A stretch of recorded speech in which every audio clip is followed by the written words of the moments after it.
you've got the efficiency leaves. You don't want to lose the efficiency leaves.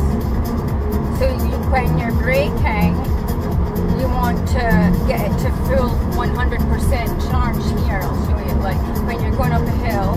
Yeah, I know.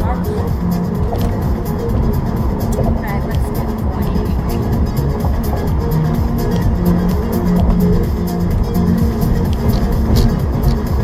You need to practice that, by the way. What's that? If you practice looking at the computer, you'll get better at getting good gas mileage. Yes, I know. That's what I do. I see I'm charging the battery right now. Like, you already know that you've already been able to tell Yeah, how to that work the faster you go, the more gas you use, right? Yeah, I know the faster you go, and I But do like you that. actually see it, it's like wow, like a Yes, lot I more know, gas. but it's in the older cars, yes, but in this car not so much, Dave, because then when I take my foot off and go down a